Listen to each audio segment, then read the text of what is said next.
वो इंडिया को हराएं। ये जो इतना बड़ा डिफरेंस आ गया ना बीच में कि वो 13-14 दफा में जिसे कहते हैं 2 के चले जाते हैं, ठीक है, तो उसको कम कर दें।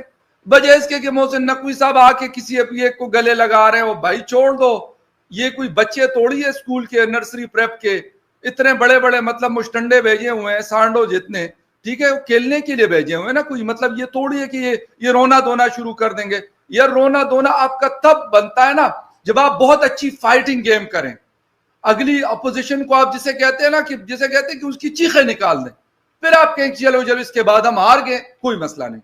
लेकिन अगर आप ऐसे कहेंगे जी वो एक के गले लग गए, दूसरे के गले लग गए, एक ने एक का हौसला बढ़ा दिया, दूसरे ने दूसरे का हौसला बढ़ा दिया, जी कप्तान साहब तुसी बड़े ग्रेट हो, यार कुछ भी नहीं हो। मतलब ये है कि आप जिस मकसद के लिए, जिस चीज के लिए आपको भेजा जाता है आप वो करो। मुझे मतलब और हारिस रऊफ से क्या चाहिए, वो विकेटें लें। मुझे जिसे कहते हैं कि सलमान अली आगा से क्या चाहिए, अच्छी कैप्टनसी करे, स्कोर करे, बॉलिंग अगर करके विकेटें लें, मजबूत कैप्टनसी करे कि हम अपोजिशन को हरा सके। ये इसी काम के लिए उनको भिजवाया जाता है, जो इस गरीब मुल्क का जहां पे 45% लोग गुर्बत की लकीर के नीचे जिंदगी गुजारते हैं, उनके टैक्सों के पैसे से ये लोग जाकर वहां के 7 स्टार होटलों में इनका स्टे होता है, मतलब जिसे कहते हैं कि बिजनेस क्लास में इनका ट्रेवल होता है, राइट। ये चीजें जब आप करते हैं तो भाई मुझे तो ये नहीं है कि आप मुझे ये रोना धोना नहीं, भाई ये कहानियां छोड़ दें, आप सिर्फ और सिर्फ गेम पे फोकस करें। और मुझे पूरा यकीन है जब तक नकवी साहब है हमारी टीम ने मजीद बदतरीन हालत में चले जाना। उनकी इंटीरियर मिनिस्ट्री आके देख लो, उनका क्या काम है, अवाम को डरा के जियो। अवाम को जितना डराओगे तो इतना काम सही होगा, अगर नहीं डराओगे तो फिर तो वो मतलब वो करेंगे, हड़तालें करेंगे, ये करेंगे, आपको बुरा भला कहेंगे। हालांकि बुरा भला तो अब भी वो कहते हैं लोग उनकी अच्छी खासी मतलब धुलाई करते हैं, पाकिस्तान टीम की इंडिया धुलाई कर देता है और इधर जो है मोहसिन नकवी की फिर यहाँ के लोग कर रहे होते हैं। तो भाई छोड़ दें, आप कोई जबरदस्ती है आपकी, किसी आपके पास किस चीज की कमी है? 2-3 आपके टीवी चैनल है, एक छोटे से मतलब जर्नलिस्ट हुआ करते थे आज से 15-20 साल पहले, ठीक है, उसके बाद आपके पास जिसे कहते हैं इंटीरियर मिनिस्टर है, और मेरे ख्याल से अगर कोई जनरल आसिम मुनीर साहब के बाद अगर कोई ताकतवर आदमी है तो वही आप है।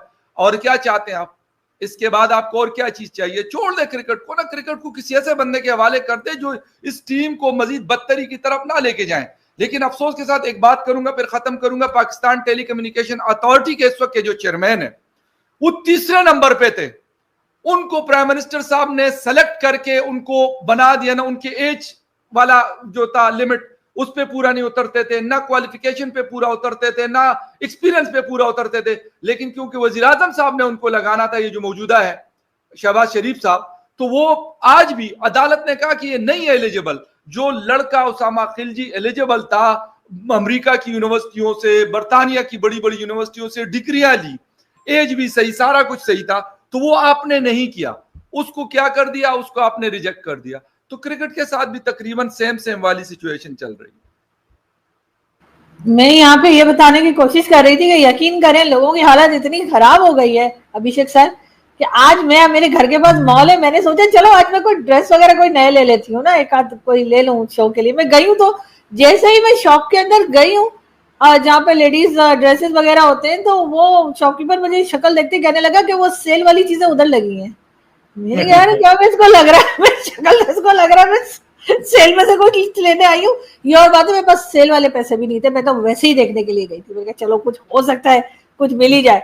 लेकिन 12 लोगों की हालत बहुत खराब हो चुकी है। लेकिन उसके साथ साथ जैसे फखर ने भी कहा कि टीम को खिलाने वाले यानी कि जो चेयरमैन होते हैं, जैसे चेयरमैन पीसीबी हैं या और लोग हैं, आपके ख्याल से उनका कितना रोल होता है हमारी इस बैट परफॉर्मेंस में? बिल्कुल उनका रोल होता है, तो कोई शक नहीं। अगर आपकी लीडरशिप खराब है तो सब खराब होता है। मैं फकर भाई से 100% सहमत हूं भाई। लीडरशिप इज इंपॉर्टेंट, बिकॉज अगर आप सिस्टम क्लीन रखते हैं, टैलेंट और मेरिट को प्रमोट करते हैं, तो फिर आपको रिजल्ट दिखता है। भारत की जो आज आपको टैलेंट दिख रही है, ये जो बच्चे हैं ये कॉन्फिडेंस से इतना ऊज करते हैं क्योंकि आईपीएल में इन्होंने सबको खेल रखा है। तो ये अब पहले जो होता था, ये गोरी टीमें जो है वो अलग से खेलती थी, अब ये सबके साथ खेलते हैं, दिन रात उठते बैठते हैं, दोस्त हो गए हैं, तो इनका कॉन्फिडेंस लेवल अलग है। आईपीएल में प्रमोट किया जाता है टैलेंट्स को। तो मैं तो इस चीज का बहुत बड़ा वो हूं कि भाई अगर लीडरशिप खराब है तो आपका सब खराब हो जाएगा। Leadership is everything. अगर कोई लीडर को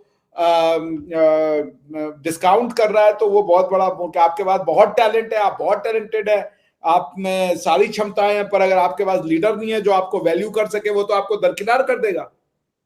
so the people in power must be, जिसे कह लीजिए ऑफ द हाईएस्ट क्वालिटी। जैसे हमारे देश में इस समय जो सब चीजें अच्छी हो रही हैं, उसका कारण यह है कि प्रधानमंत्री मोदी चुन चुन के टैलेंटेड लोगों को लाते हैं, क्योंकि उनका खुद का डिटैचमेंट है, वो किसी चीजों को पर्सनल नहीं लेते हैं। तो लीडरशिप का मैटर तो करता है। एक समय भारत में था, लीडरशिप की ये हालत थी कि रोज स्कैम आते थे भाई, रोज स्कैम, आज नहीं आता। तो बिल्कुल फकर भाई 100% सही है कि आपके जो अब बता रहे थे कि कोई पत्रकार महोदय है 15 साल पहले, आज उनकी टीवी चैनल है। मैंने तो अपने सपने देखने शुरू कर दिए कि आप लोगों का भी यही होगा, तो 5-6 साल में मैं भी टीवी पे आ जाऊंगा भाई, कि फकर भाई का टीवी चल रहा है, कि भाई पख्तून टीवी तो या आरजू जी का चल रहा होगा कोई भाई की जो भी चैनल है, गपशप चैनल। तो पॉइंट मेरे कहने का ये है कि इट मैटर्स। और जल्दी से आप लोग नकवी साहब के रास्ते पे जाइए भैया, यहाँ पे ये यूट्यूब वाले से बातों से नहीं चलेगा। नकवी साहब सही दोस्त है यार, गलत लोगों से दोस्ती कर रखी है मैंने, एक तो मुझे ये समझ में नहीं आ रहा। नकवी साहब जाके पता लगा, नकवी साहब का नंबर मैं आपको भिजवाती हूँ किसी से लेके। और एकदम खैर फकर का तो पख्तून वाला चैनल हो जाएगा। हमारा चैनल तो खैर हम तो, क्योंकि अगर देखा जाए तो यूपी से हैं, तो हमारा तो कुछ इसी तरह का रहेगा, हिंदी और उर्दू और वो मिक्स यूपी वाला गपशप चैनल खूब चलता है हमारे यहाँ। तो अभी कौन सा अभी कौन सा हम लोग कोई ढंग की बात कर रहे होते हैं आपके ख्याल से? यहाँ पर भी बात कर रहे हैं, मतलब आपने हमारा भी पर्चा काट दिया यार उसमें।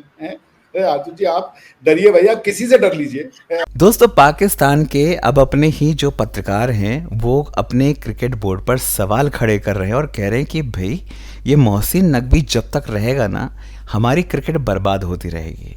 और वैसे भी पाकिस्तान में एक ही बंदे को कई सारे डिपार्टमेंट दे दिए जाते हैं, क्योंकि भरोसा नहीं है ना, पॉलिटिकल लोगों पर भी भरोसा नहीं है। अब टीम की जो हार होती रही है वो बल्लेबाज, गेंदबाज और कप्तान पर नहीं, बल्कि पूरे सिस्टम के ठेकेदारों पर उंगली उठ रही है। खैर, ये बात सही भी है, गलत नहीं है, क्योंकि पाकिस्तान का हाल आप देख लो, ना तो इनकी कोई प्लानिंग होती है, ना कोई स्ट्रक्चर होता है, ऊपर से पॉलिटिक्स अलग चलती रहती है। और पहली बार पाकिस्तानी मीडिया खुलकर मान रहा है कि हमारी टीम की दुर्दशा का कारण खिलाड़ी तो है ही हैं, साथ में कुर्सी पर बैठे लोग हैं। घर का मालिक ही जब लुटेरा हो तो बाहर वालों को तो बस मज़ा ही आने वाला है। और शोएब अख्तर जैसे कि बोलते हैं कि भाई पहले क्यों नहीं मिले, सूर्य कुमार यादव को वो बोल रहे थे कि पहले क्यों नहीं मिले, पहले की टीम में होते तो फिर हम बताते, उस समय तो मैं था, सैकलिन थे, वसीम अकरम थे, ये था। अरे भाई, उस समय भी हमारे पास सचिन तेंदुलकर, वीरेंद्र सहवाग और सौरभ गांगुली, राहुल द्रविड़ सब कोई थे, तब तुमने क्या उखाड़ लिया था। और आदमी धीरे धीरे नीचे से ऊपर की तरफ बढ़ता है ना, भारतीय टीम ने धीरे धीरे नीचे से और ऊपर ग्रो किया है। आप ये बताओ आपने क्या किया? आप तो ऊपर से नीचे आए हो। अगर आपके हिसाब से हम मान ले कि भाई आप ऊपर थे, तो आप तो ऊपर से नीचे आए हो, बिल्कुल जमीन में धंस गए नीचे। तो भाई करंट सिनेरियो के हिसाब से बात किया करो। अभी जो तुम्हारी ये मैदान में कॉमेडी चलती है ना, ये जो बैट को गन बनाकर दिखाते हो, हमल लहराते हो, जिहादी मानसिकता, ये आतंकवादियों की निशानी है। और तुम्हारा रक्षा मंत्री उस पर ताली पीट रहा है। शर्म आती है ऐसे क्रिकेटर्स पर। आप लोग क्या कहते हैं? कमेंट करके बताइए।